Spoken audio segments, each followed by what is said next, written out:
Hi guys, ഇന്ന് നമ്മൾ കാണാൻ പോകുന്നത് 2006 റിലീസായ സൈക്കോളജിക്കൽ ത്രില്ലർ മൂവിയായ perfume the story of murderer. ഈ മൂവി ഒട്ടുമിക്ക ആൾക്കാരും കണ്ടിട്ടുണ്ടാകും. ഈ പടത്തിൽ യുണിക്കായ സ്മെല്ലിംഗ് ടാലന്റ് ഉള്ള നമ്മുടെ കഥാനായകൻ ഒരു ഘട്ടത്തിൽ ഈ ലോകത്തിൽ ഏറ്റവും വിലമതിക്കാനാവാത്ത ഒരു പെർഫ്യൂം കണ്ടെത്തണം എന്ന് പറഞ്ഞ് റിസർച്ച് ചെയ്യുന്ന സമയത്താണ് മനസ്സിലാകുന്നത് ഓരോ പെണ്ണുങ്ങളുടെ ശരീരത്തിലും വ്യത്യസ്തമായ യുണിക്കായ സ്മെല്ലുണ്ട് എന്ന് കണ്ടുപിടിക്കുകയും അത് ശേഖരിക്കുകയും ചെയ്യുന്നു. അതിനുവേണ്ടി പല പെണ്ണുങ്ങളെയും കൊല്ലുന്നു. ഇതെല്ലാം ചെയ്ത് അവസാനം ഈ ലോകത്തിലെ ഏറ്റവും വിലമതിക്കാനാവാത്ത പെർഫ്യൂം കണ്ടുപിടിച്ചോ ഇല്ലയോ, ആ പെർഫ്യൂം കാരണം എന്തൊക്കെ സംഭവമാണ് നടന്നത് എന്ന് നമ്മളെ തന്നെ ത്രില്ലടിപ്പിക്കുന്ന വളരെ വ്യത്യസ്തമായ മൂവിയാണ് perfume the story of murderer.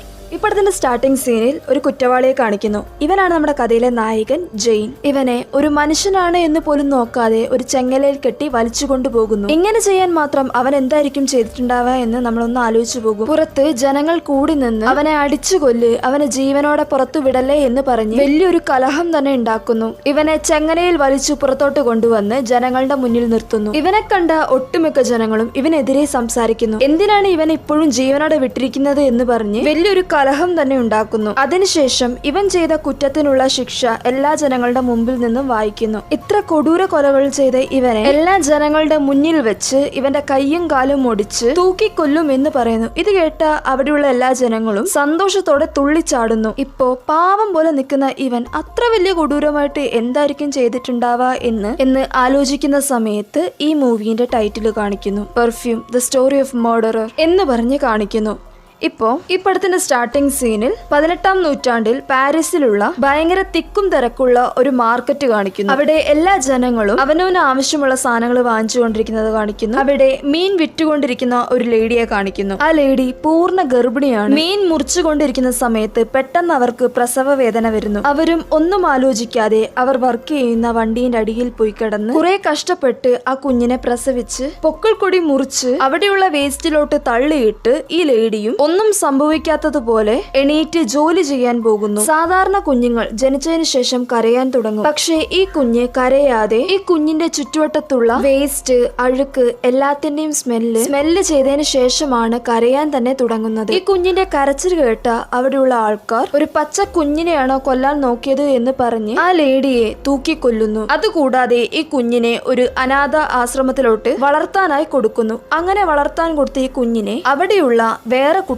ഞങ്ങൾ തന്നെ ഈ ആശ്രമത്തിൽ കഷ്ടപ്പെട്ടാണ് ജീവിക്കുന്നത്, ഞങ്ങൾക്ക് തന്നെ കഴിക്കാൻ ഭക്ഷണമില്ല, അതിന്റെ ഇടയിൽ ഈ കൊച്ചും കൂടി വന്നാൽ ഞങ്ങൾ എങ്ങനെ ജീവിക്കുമെന്ന് പറഞ്ഞ് ആ കുട്ടി അവിടെയുള്ള ഒരു തലാണി എടുത്ത് ഈ കുഞ്ഞിനെ കൊല്ലാൻ നോക്കുന്നു. അപ്പോഴേക്കും അവിടെയുള്ള വാർഡൻ വന്ന് ആ കുട്ടികളെ അടിച്ചു മാറ്റി ആ കുഞ്ഞിനെ വളർത്താൻ തുടങ്ങുന്നു. ഈ കുഞ്ഞാണ് നമ്മുടെ കഥയിലെ നായകൻ ജെയിൻ. ഇപ്പോ ജെയിന് 6 വയസ്സാകുന്നു. അപ്പോഴാണ് അവന്റെ പവർ അറിയുന്നത്. അവിടെ നിലത്ത് കിടക്കുന്ന പഴം, ചെടി, മരം എല്ലാത്തിന്റെയും സ്മെല്ല് അവൻ അറിയാൻ പറ്റുന്നു. അവന്റെ ശക്തി എത്ര പവർഫുൾ ആണെന്നാൽ അവനെ അടിക്കാൻ വേണ്ടി ഒരു പഴം എടുത്ത് അവന്റെ നേർക്ക് എറിഞ്ഞതും ആ പഴം ഇവന്റെ നേർക്ക് വരുന്ന കാര്യം ആ പഴത്തിന്റെ സ്മെല്ല് കൊണ്ട് കാൽക്കുലേറ്റ് ചെയ്ത് ആ എയർ മിസ് ചെയ്യുന്നു. ഇതുപോലത്തെ സ്മെല്ലിംഗ് ടാലന്റ് ഉള്ള ശക്തി അവന്റെ ഉള്ളിലുണ്ട് എന്ന് അവൻ തിരിച്ചറിയുന്നു. എത്ര ദൂരത്താണെങ്കിലും അതിന്റെ സ്മെല്ല് ഇവനെ തിരിച്ചറിയാൻ സാധിക്കും. അടുത്ത സീനിൽ ജെയിന് 17 വയസ്സ്. ഇവനിങ്ങനെ വ്യത്യസ്തമായി ഇരിക്കുന്നത് കൊണ്ട് ഇവന് ഫ്രണ്ട്സ് എന്ന് പറയാൻ ആരുമില്ല. ഇവനും എപ്പോഴും ഒറ്റയ്ക്കായിരിക്കും ഇരിക്കുക. അങ്ങനെ ഇരിക്കുന്ന സമയത്താണെങ്കിൽ പോലും അവിടെയുള്ള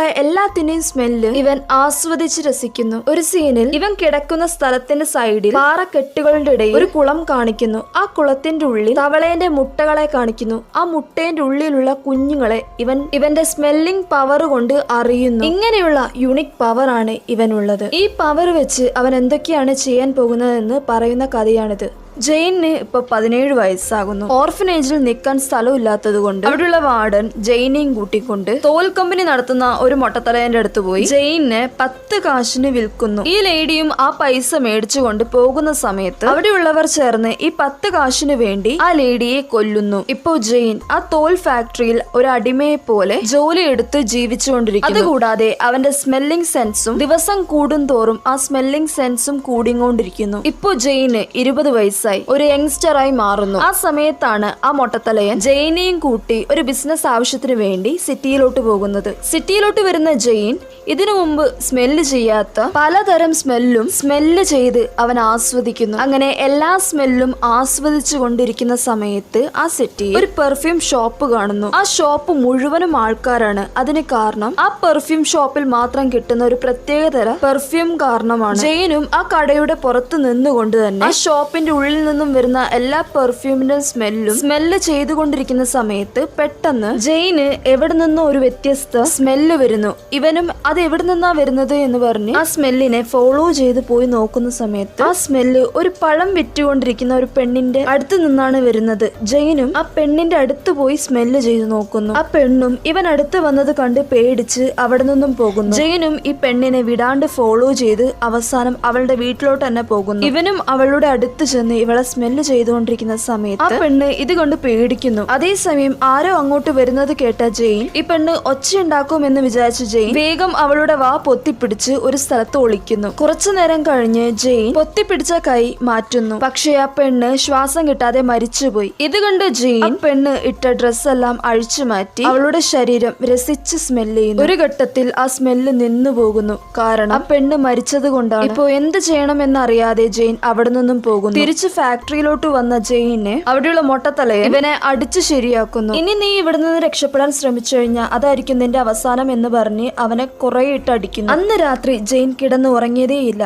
കാരണം ആ പെണ്ണിന്റെ ശരീരത്തിൽ നിന്നും വന്ന സ്മെല്ല് കാരണമാണ്. ഇപ്പോൾ പാരീസ് കാണിക്കുന്നു. അവിടെ ബോൾട്ടണി എന്ന് പേരുള്ള ഒരുത്തൻ 30 വർഷമായി പെർഫ്യൂം കട നടത്തുന്നു. പക്ഷേ പുതുതായി വന്ന ഒരു പെർഫ്യൂം കാരണം അയാളുടെ ബിസിനസ് മുന്നോട്ട് പോകുന്നില്ല. എല്ലാ കസ്റ്റമേഴ്സും ആ പെർഫ്യൂം മാത്രമേ വാങ്ങുന്നുള്ളൂ. ആ പെർഫ്യൂം കാരണം ഇയാളുടെ പെർഫ്യൂം ഒന്നും വിറ്റു പോകുന്നില്ല. ഇയാളും എങ്ങനെയെങ്കിലും ആ പെർഫ്യൂമിന്റെ ഫോർമുല കണ്ടുപിടിക്കണം എന്ന് പറഞ്ഞ് പലതും ട്രൈ ചെയ്ത് നോക്കുന്നു. പക്ഷേ അയാൾ ട്രൈ ചെയ്യുന്ന എല്ലാ ഫോർമുലയും ഫെയിലിയർ ആയിട്ടാണ് പോകുന്നത്. കാരണം ആ പെർഫ്യൂമിൽ ഒരു യുണീക്കായ ഇൻഗ്രീഡിയന്റ് ആണ് യൂസ് ചെയ്തിരിക്കുന്നത്. അതെങ്ങനെയെങ്കിലും കണ്ടുപിടിക്കണം എന്ന് പറഞ്ഞിരിക്കുകയാണ് ബോൾട്ടണി. അതേസമയം ഒരു ദിവസം ബോൾട്ടണി ലെതർ ബുക്ക് ചെയ്തിട്ടുണ്ടായിരുന്നു. അത് ഡെലിവറി ചെയ്യാനായി ജെയിൻ അങ്ങോട്ട് വരുന്നു. അതേസമയം ജെയിൻ അയാളോട് ആ പെർഫ്യൂമിൽ കൂടുതലും ഉപയോഗിച്ചിരിക്കുന്നത് റോസ്മേരി ആണ് എന്ന് പറയുന്നു. അത് നിങ്ങൾ യൂസ് ചെയ്യുകയാണെങ്കിൽ മേ ബി നിങ്ങൾക്ക് ആ ഫോർമുല ഉണ്ടാക്കാൻ പറ്റും എന്ന് പറയുന്നു. ബോൾട്ടണി ഇത് കേട്ട് ഷോക്കായി നിൽക്കുന്നു. കാരണം സാധാരണ ഒരു തോൽ വിൽക്കുന്ന ഒരുത്തന് എങ്ങനെയാണ് ഇത്രയും ഡീറ്റെയിൽ ആയി അറിയുക എന്ന് ഓർത്ത് ജെയിനും ഞാൻ വേണേ അത് ഇപ്പൊ തന്നെ ഉണ്ടാക്കി തരാം എന്ന് പറഞ്ഞ് അവിടെയുള്ള ഓരോ ഇൻഗ്രീഡിയന്റും എടുത്തു വെക്കുന്നു. ജെയിന് അതിന്റെ ഒന്നിന്റെയും പേര് പോലും അറിയില്ല. പക്ഷേ സ്മെല്ലിംഗ് സെൻസ് വെച്ച് അവൻ ഓരോന്നും എടുത്തു വെക്കുന്നു. അവനും ഇതെല്ലാം മിക്സ് ചെയ്ത ആ പെർഫ്യൂം കിട്ടും എന്ന് പറയുന്നു. ഇതെല്ലാം കേട്ട് ബോൾട്ടണി ദേഷ്യപ്പെടുന്നു. എല്ലാം എടുത്തു വെച്ച് ഇതിന്റെ കറക്റ്റ് റേഷ്യോ ആരാ, നിന്റെ അപ്പനാണോ വന്ന് ചെയ്യുക എന്ന് ചോദിക്കുന്നു. ഒരു പെർഫെക്റ്റ് പെർഫ്യൂമർ ആകണമെങ്കിൽ അതിന്റെ കറക്റ്റ് റേഷ്യോ അറിഞ്ഞിരിക്കണം. എന്നാൽ മാത്രമേ അവൻ പെർഫ്യൂമർ ആകുള്ളൂ. ഇതെല്ലാം കേട്ട ജെയിൻ അവിടെ എടുത്തു വെച്ചിരിക്കുന്ന ഓരോ ഇൻഗ്രീഡിയന്റും കറക്റ്റായി മിക്സ് ചെയ്ത് ആ പെർഫ്യൂം ഉണ്ടാക്കി കൊടുക്കുന്നു. ആ പെർഫ്യൂം സ്മെല്ല് ചെയ്ത ബോൾട്ടണി ഷോക്കായി നിൽക്കുന്നു. കാരണം ആ സെയിം പെർഫ്യൂമിന്റെ സ്മെല്ല് ബോൾട്ടണിയും ജെയിനെ നോക്കി എങ്ങനെ ഇവനെ കൊണ്ട് ഇത് സാധിച്ചു എന്ന് ഷോക്കായി നിൽക്കുന്നു. അതേസമയം ജെയിനും എന്നെ കൊണ്ട് ഇതിനെക്കാട്ടിലും നല്ലൊരു പെർഫ്യൂം ഉണ്ടാക്കാൻ പറ്റും എന്ന് പറയുന്നു. ഇത് കേട്ട ബോൾട്ടണിയും അത് മാത്രം നിന്നെ കൊണ്ട് പറ്റില്ല, ഈ പെർഫ്യൂം നീ ഒരു ഫ്ലോയിൽ ഉണ്ടാക്കിയായിരിക്കും, പക്ഷേ ഇതിനെക്കാട്ടി നല്ലൊരു പെർഫ്യൂം അത് പറ്റില്ല എന്ന് പറയുന്നു. ഇത് കേട്ട ജെയിൻ ഞാൻ ഇപ്പൊ തന്നെ ഉണ്ടാക്കി തരാം എന്ന് പറഞ്ഞ് ഒരു പെർഫ്യൂം വേഗം ഉണ്ടാക്കി കൊടുക്കുന്നു. എനിക്കിത് സ്മെല്ല് ചെയ്ത് നോക്കാനുള്ള മൂഡില്ല, നീ ഇപ്പൊ ഇവിടെ നിന്ന് പോ എന്ന് പറഞ്ഞ് അവൻ അവിടെ നിന്നും പറഞ്ഞു വിടുന്നു. പോകുന്ന സമയത്തും ജെയിൻ അയാളെ നോക്കി എനിക്ക് ഇവിടെ ജോലി ചെയ്യണം എന്ന് ആഗ്രഹമുണ്ട്. പക്ഷേ ബോൾട്ടണി അതൊന്നും ശ്രദ്ധിക്കുന്നില്ല. ജെയിൻ അവിടെ നിന്ന് പോയതിനു ശേഷം അവൻ ഉണ്ടാക്കി വെച്ചിരിക്കുന്ന പെർഫ്യൂം എടുത്ത് സ്മെല്ല് ചെയ്ത് നോക്കുന്നു. അയാൾ പോലും അറിയാതെ വേറൊരു ലോകത്ത് ഉള്ളതുപോലെ അയാളുടെ ചുറ്റും പെണ്ണുങ്ങളും വേറൊരു പുതിയ തരത്തിലുള്ള ഫീലിംഗ് അയാൾക്ക് ഈ പെർഫ്യൂം വഴി കിട്ടുന്നു. ഇത്രയും ടാലന്റ് ഉള്ള ഒരുത്തനോ എന്ന് വിചാരിച്ചു പോകുന്നു ബോൾട്ടണി. പിറ്റേ ദിവസം തന്നെ ബോൾട്ടണി ആ മൊട്ടത്തലേന്റെ അടുത്ത് പോയി 50 കാശിന് ജെയിനെ വിലക്കി വാങ്ങുന്നു. ഇവിടെ നമ്മൾ നോട്ടീസ് ചെയ്യേണ്ട ഒരു കാര്യം, 50 കാശ് വാങ്ങിയ ആ മൊട്ടത്തലയെ കള്ളും കുടിച്ച് റോട്ടിലൂടെ നടക്കുന്ന സമയത്ത് അവിടെയുള്ള ഒരു തോട്ടിലോട്ട് മറിഞ്ഞു വീണ് മരിക്കുന്നു. ഫസ്റ്റ് സീനിൽ ആ വാർഡൻ ലേഡി ജെയിനെ ഈ മൊട്ടത്തലേന്റെ കയ്യിൽ വിറ്റപ്പോഴും ഇതേ സംഭവമാണ് നടന്നത്. അടുത്ത സീനിൽ ജെയിനും ബോൾട്ടണിയും ചേർന്ന് പല ഫ്ലേവറിലുള്ള പെർഫ്യൂം ഉണ്ടാക്കുന്നു. ആ നാട്ടിലുള്ള എല്ലാവർക്കും ഇവരുടെ പെർഫ്യൂം ഇഷ്ടപ്പെടുന്നു. പരിചയപ്പെടുന്നു. അവിടെയുള്ള എല്ലാ പണക്കാരും ഇവരുടെ ഷോപ്പിൽ വന്നാണ് പെർഫ്യൂം വാങ്ങുന്നത്. അങ്ങനെ ബോൾട്ടണിയും വലിയ പണക്കാരനാകുന്നു. ഇതെല്ലാം ജെയിൻ വന്നതിന് ശേഷം മാത്രമാണ് മാറിയത്. അതോർത്ത് ബോൾട്ടണി സന്തോഷിക്കുന്നു. അതുകൂടാണ്ട് ബോൾട്ടണി ജെയിന് അയാൾക്കറിയുന്ന എല്ലാ പെർഫ്യൂമിന്റെ കാര്യവും പറഞ്ഞ് പഠിപ്പിച്ചു കൊടുക്കുന്നു. അങ്ങനെ ജെയിൻ ഒരു നല്ലൊരു പെർഫ്യൂമറായി മാറുന്നു. അതുകൂടാണ്ട് ബോൾട്ടണി അവനോട് ഈ പെർഫ്യൂമിൽ തന്നെ ഒരു മുഖ്യമായ ഫാക്ട് ഉണ്ട്. ഒരു പെർഫ്യൂം ഉണ്ടാക്കണമെങ്കിൽ അതിൽ മൊത്തം 12 എസൻസ് വേണം. ആ 12 എസൻസ് നിനക്ക് കണ്ടുപിടിച്ച് ഉണ്ടാക്കാൻ പറ്റുമെങ്കിൽ ഈ എല്ലാ എസൻസും ചേർത്ത് 13ാമത്തെ എസൻസ് ഉണ്ടാക്കുകയാണെങ്കിൽ അതായിരിക്കും ഈ വേൾഡിൽ വെച്ച് ഏറ്റവും വിലമതിക്കാനാവാത്ത പെർഫ്യൂം. ഇതുവരെ അങ്ങനെ ഒരു പെർഫ്യൂം ആരും കണ്ടുപിടിച്ചിട്ടില്ല. ഇതെല്ലാം കേട്ട ജെയിൻ ഞാൻ അതൊരു ദിവസം കണ്ടുപിടിക്കും എന്ന് പറയുമ്പോൾ ബോൾട്ടണി അവനെ നോക്കി അത് മനുഷ്യനെ കൊണ്ട് ഉണ്ടാക്കാൻ പറ്റില്ല, ദൈവത്തിന് മാത്രമേ അത് പറ്റുള്ളൂ എന്ന് പറഞ്ഞ് നിർത്തുന്നു. അതിനുശേഷം ജെയിനെ കാണിക്കുന്നു. അവന്റെ മൈൻഡ് മുഴുവനും ആ പെണ്ണാണ്. കാരണം അവൻ എത്രയോ പെർഫ്യൂം സ്മെല് ചെയ്തിട്ടുണ്ട്. പക്ഷെ അവളുടെ ശരീരത്തിൽ നിന്നും വന്ന സ്മെല് ഇതിനു മുമ്പ് അവൻ എവിടെയും സ്മെല് ചെയ്തിട്ടില്ല. കാരണം അവൻ സ്മെല് ചെയ്തതിൽ വെച്ച് ഏറ്റവും ബെസ്റ്റ് സ്മെല്ല് അതായിരുന്നു. ഇവനും നേരെ ബോൾട്ടണിയുടെ അടുത്ത് പോയി എങ്ങനെയാണ് സാധനങ്ങൾ വെച്ച് പെർഫ്യൂം ഉണ്ടാക്കുന്നത് എന്ന് ചോദിക്കുന്നു. അതിന് ബോൾട്ടണിയും ഓരോ വഴി കാണിച്ചു കൊടുക്കുന്നു. പഴങ്ങൾ, പൂക്കൾ ഇതെല്ലാം വെച്ച് പെർഫ്യൂം ഉണ്ടാക്കാൻ പഠിപ്പിച്ചു കൊടുക്കുന്നു. പക്ഷേ ഇരുമ്പ്, കണ്ണാടി പീസ്, മരം ഇതെല്ലാം വെച്ച് പെർഫ്യൂം ഉണ്ടാക്കാനായി എക്സ്പെരിമെന്റ് ചെയ്യുന്നു. ഒടുവിൽ ഒരു സൈക്കോ ആയി തന്നെ മാറുന്നു. സാധാരണ മനുഷ്യരെ കൊണ്ട് ഇതിന്റെ സ്മെല്ല് തിരിച്ചറിയാൻ പറ്റില്ല. പക്ഷേ ഇവൻ അത് പറ്റുന്നുണ്ട്. ഇവനും അങ്ങനെ ഒരു പെർഫ്യൂം ഉണ്ടാക്കി അയാളെ കാണിച്ച് നിങ്ങൾക്ക് ഇതിൽ നിന്ന് എന്ത് സ്മെല്ലാണ് വരുന്നത് എന്ന് ചോദിക്കുന്നു. അയാളും എനിക്ക് ഒരു സ്മെല്ലും വരുന്നില്ല എന്ന് പറയുന്നു. കാരണം സാധാരണ മനുഷ്യരെ കൊണ്ട് ഇങ്ങനത്തെ സ്മെല്ലൊന്നും സ്മെല്ല് ചെയ്യാൻ പറ്റില്ല. ഒരു ഘട്ടത്തിൽ അയാൾ എന്നെ നോട്ടീസ് ചെയ്യുന്നു. ഇവൻ എന്താ ഇങ്ങനെ വിയേർഡായി ബിഹേവ് ചെയ്യുന്നതെന്ന്. ഒരു ദിവസം അയാൾ തന്നെ വളർത്തുന്ന പൂച്ചേനെ ഒന്ന് പെർഫ്യൂം ഉണ്ടാക്കാൻ നോക്കുന്നു. ഇത് കണ്ട ബോൾട്ടണി ടെൻഷനായി സാധാരണ മനുഷ്യന്മാർ ഇതിനൊന്നും പെർഫ്യൂം ഉണ്ടാക്കില്ല, നീ എന്താണ് ഇങ്ങനെ വിയേർഡായി ബിഹേവ് ചെയ്യുന്നതെന്ന് പറഞ്ഞ് അവനെ വഴക്ക് പറഞ്ഞുകൊണ്ടിരിക്കുന്ന സമയത്ത് ജെയിന് അവനെ കൊണ്ട് ഒരു കറക്റ്റായ പെർഫ്യൂം ഉണ്ടാക്കാൻ പറ്റുന്നില്ല എന്ന് ഓർത്ത് അവിടെ തന്നെ ബോധം കെട്ടു വീഴുന്നു. അവസാനം ജെയിൻ ഒരു ഡിപ്രഷൻ സ്റ്റേജിലോട്ട് തന്നെ പോകുന്നു. ബോൾട്ടണിയും ഇവനെ വന്ന് നേരിട്ട് കാണുന്നു. എന്നിട്ട് ഇവനോടൊന്ന് പറയുന്നു, നീ വിചാരിക്കുന്ന കാര്യം ഉള്ളത് തന്നെ, അത് ഇവിടെയല്ലേ ഉള്ളത്, അത് ഗ്രാസ് എന്ന് പറയുന്ന ഒരു സിറ്റിയിലാണ് ഉള്ളത്. അവിടെയാണ് ഇങ്ങനെയുള്ള പെർഫ്യൂം ഉണ്ടാക്കുന്നത്. ഒരു ചെറിയ റെക്കമെൻഡേഷൻ ലെറ്റർ മതി, എന്നെ കൊണ്ട് അവിടെ നിനക്കൊരു ജോലി മേടിച്ചു തരാൻ പറ്റും. ഞാൻ അത് നിനക്ക് ചെയ്തു തരണമെങ്കിൽ എനിക്ക് നീ ഒരു 100 പെർഫ്യൂമിന്റെ ഫോർമുല നീ എനിക്ക് എഴുതി തരണം എന്ന് പറയുന്നു. അതിന് ജെയിൻ 100 എന്തിനാ, 1000 പെർഫ്യൂമിന്റെ ഫോർമുല ഞാൻ പറഞ്ഞു തരാം എന്ന് പറഞ്ഞ് ഇവനും അത് പറഞ്ഞു കൊടുക്കുന്നു. ബോൾട്ടണിയും അതൊരു ബുക്കിൽ എഴുതിയെടുക്കുന്നു. അയാളുടെ മുഖത്ത് അത്രയും സന്തോഷം. ബോൾട്ടണിയും അവൻ ആ റെക്കമെൻഡേഷൻ ലെറ്റർ എഴുതി കൊടുത്ത് അവനെ അവിടെ നിന്നും പറഞ്ഞു വിടുന്നു. അന്ന് രാത്രി ബോൾട്ടണി വളരെ സന്തോഷത്തിലാണ്. അയാൾ വിചാരിച്ചതിനേക്കാളും കൂടുതൽ പെർഫ്യൂമിന്റെ ഫോർമുല കിട്ടിയത് കൊണ്ടാണ് അയാളും ആ ഫോർമുല എഴുതിയ ബുക്കും കെട്ടിപ്പിടിച്ച് കിടന്നുറങ്ങുന്നു. ഇവിടെ നമ്മൾ നോട്ട് ചെയ്യേണ്ട അടുത്തൊരു കാര്യം, പിറ്റേ ദിവസം തന്നെ ബോൾട്ടണിയുടെ വീട് മാത്രം തകർന്നു വീഴുന്നു. അതിൽപ്പെട്ട് ബോൾട്ടണിയും മരിക്കുന്നു. അടുത്ത സീനിൽ ജെയിൻ ഗ്രാസ് എന്ന സിറ്റിയും തേടി യാത്ര തുടരും. ട്രാവൽ ചെയ്തുകൊണ്ടിരിക്കുന്ന സമയത്ത് അവിടെ 2 പാത കാണുന്നു. ജെയിനും സിറ്റിയിലോട്ട് പോകേണ്ട പാതയിലോട്ട് പോകാതെ കാട്ടിലോട്ട് പോകുന്ന വഴിയിലോട്ട് അവൻ പോകുന്നു. സ്മെല്ലേ ഇല്ലാത്തൊരു സ്ഥലം തേടി നടക്കണം ആ കാട്ടിന്റെ ഉള്ളിൽ. അവസാനം അവൻ ഒരു ഗുഹ കണ്ടുപിടിക്കുന്നു. ആ ഗുഹയിലാണെങ്കിൽ വെളിച്ചമോ സ്മെല്ലോ ഒന്നുമില്ല. എന്തിനെന്നാൽ അവന്റെ സ്മെല്ലിംഗ് സെൻസ് പിന്നെയും റീസ്റ്റാർട്ട് ചെയ്യാൻ വേണ്ടിയാണ്. ഇവനും അവിടെ താമസിക്കാൻ തുടങ്ങുന്നു. ഒരു ഘട്ടത്തിൽ അവന്റെ ശരീരത്തിലുള്ള സ്മെല്ല് തന്നെ ഇല്ലാണ്ടാകുന്ന സമയത്താണ് അവൻ ആ ഗുഹയിൽ നിന്ന് തന്നെ പുറത്തിറങ്ങുന്നത്. അവനും ആ ഗ്രാസ് സിറ്റിയിലോട്ട് പോകുന്ന സമയത്ത് ഒരു പെണ്ണ് ഇവനെയും കടന്നു പോകുന്നു. പെട്ടെന്ന് ജെയിന് ആ പെണ്ണിന്റെ ശരീരത്തിൽ നിന്നും ഒരു പ്രത്യേകതരം സ്മെല്ല് അടിക്കുന്നു. ആ പഴക്കാരിയുടെ ശരീരത്തിൽ നിന്നും വന്ന ആ സെയിം സ്മെല്ല് ഈ പെണ്ണിന്റെ ശരീരത്തിൽ നിന്നും വരുന്നു. ഈ സ്മെല്ല് വന്നതും അവൻ അവളെ ഫോളോ ചെയ്ത് ആ ഗ്രാസ് സിറ്റിയിലോട്ട് തന്നെ പോകുന്നു. അവിടെ ചെന്നതിന് ശേഷമാണ് ഇവന് മനസ്സിലാകുന്നത് ഇവൻ ഇത്ര നേരം ഫോളോ ചെയ്ത പെണ്ണ് ആ വില്ലേജിലെ ഏറ്റവും വലിയ പണക്കാരന്റെ മോളാണെന്ന്. ജെയിനും ശരി ഓക്കെ ഇവളെ പിന്നീട് നോക്കാമെന്ന് പറഞ്ഞ് ബോൾട്ടണി കൊടുത്ത റെക്കമെൻഡേഷൻ ലെറ്റർ അവിടെയുള്ള പെർഫ്യൂം ഫാക്ടറിയിൽ കൊടുത്ത് അവിടെ ജോലിക്ക് ചേരുന്നു. ആ ഫാക്ടറിയിൽ അവർ പെർഫ്യൂം ഉണ്ടാക്കുന്നത് ആനിമൽ ഫാറ്റ് ഉപയോഗിച്ചിട്ടാണ് അവർ പെർഫ്യൂം ഉണ്ടാക്കുന്നത്. അതുകൂടാണ്ട് ഫ്ലവേഴ്സ് എല്ലാം ബോയിൽ ചെയ്ത് അതിന്ന് വരുന്ന നീരാവി ഉപയോഗിച്ച് പെർഫ്യൂം ഉണ്ടാക്കാൻ ഇവൻ പഠിക്കുന്നു. ഇങ്ങനെ പെർഫ്യൂം ഉണ്ടാക്കാൻ പഠിച്ച അവൻ ഇപ്പൊ കൊടൂരമായ ചില കാര്യങ്ങൾ ചെയ്യുന്നു. ആ പെർഫ്യൂം ഫാക്ടറിയിൽ വർക്ക് ചെയ്യുന്ന ഒരു സ്റ്റാഫിനെ തന്നെ കൊന്ന് ആ പെർഫ്യൂം ഉണ്ടാക്കുന്ന ജാറിലിട്ട് ഈ പെണ്ണിന്റെ ശരീരം ബോയിൽ ചെയ്ത് പെർഫ്യൂം ഉണ്ടാക്കാൻ നോക്കും. പക്ഷേ അത് ഫെയിലിയർ ആയി പോകുന്നു. അത് കാരണം ജെയിനും ടെൻഷൻ ആകുന്നു. അടുത്തത് എന്ത് ചെയ്യാമെന്ന് ഓർത്തു നിൽക്കുന്ന സമയത്താണ് ഇവൻ ആ സെക്കൻഡ് മെത്തേഡ് യൂസ് ചെയ്യുന്നത്. ഈ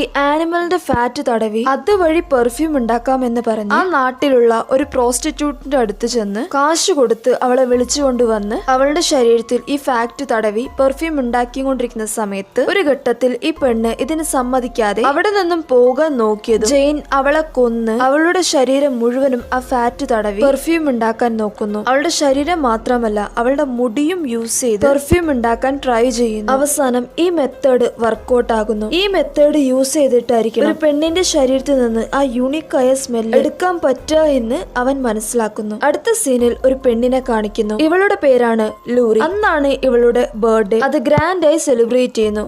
ബർത്ത്ഡേ പാർട്ടിക്ക് ശേഷം അവളും അവളുടെ ഫ്രണ്ട്സും കൂടി ചേർന്ന് വീടിന്റെ അടുത്തുള്ള ചെടികളുടെ ഇടയിൽ കളിച്ചുകൊണ്ടിരിക്കുന്ന സമയത്ത് ജെയിൻ അങ്ങോട്ട് വരുന്നു. ലൂറിനെ കടത്താൻ വേണ്ടിയാണ് അവൻ അങ്ങോട്ട് വന്നിരിക്കുന്നത്. പക്ഷെ അവന്റെ കയ്യിൽ അകപ്പെടാതെ അവിടെ നിന്നും രക്ഷപ്പെടുന്നു. പക്ഷെ ജെയിൻ അവളുടെ ക്ലോസ് ഫ്രണ്ട്സിനെ കടത്തുന്നു. അവരുടെ ശരീരത്തിൽ ആനിമൽ ഫാറ്റ് തടവി പെർഫ്യൂം ഉണ്ടാക്കുന്നു. ഇങ്ങനെ പെർഫ്യൂം ഉണ്ടാക്കുന്ന സമയത്താണ് അവന് മനസ്സിലാകുന്നത് ബോട്ടണി പറഞ്ഞ 12 യൂണിക്കായ സ്മെല്ല് പെണ്ണുങ്ങളുടെ ശരീരത്തിൽ നിന്നാണ് വരുന്നത് എന്ന്. അതേസമയം ഈ ഫാക്ടറിന്റെ ഓണർ ഇവൻ മര്യാദയ്ക്ക് ജോലി ചെയ്യുന്നില്ല എന്ന് പറഞ്ഞ് വഴക്ക് പറയാൻ ഇവന്റെ അടുത്ത് ചെല്ലുന്ന സമയത്ത് ജെയിൻ അവൻ ഉണ്ടാക്കിയ പെർഫ്യൂം നിന്ന് ഒരു ഡ്രോപ്പ് പെർഫ്യൂം ഇവന്റെ ശരീരത്തിൽ ഇട്ടത് വഴക്ക് പറയാൻ വന്ന ഫാക്ടറി ഓണർ ആ പെർഫ്യൂമിൽ നിന്നും വരുന്ന സ്മെല്ലിൽ മയങ്ങി ഇവനെ വഴക്ക് പറയാതെ അവിടെ നിന്നും പോകുന്നു. ഇപ്പോ ജെയിൻ അവന്റെ ജോലി തുടങ്ങുന്നു.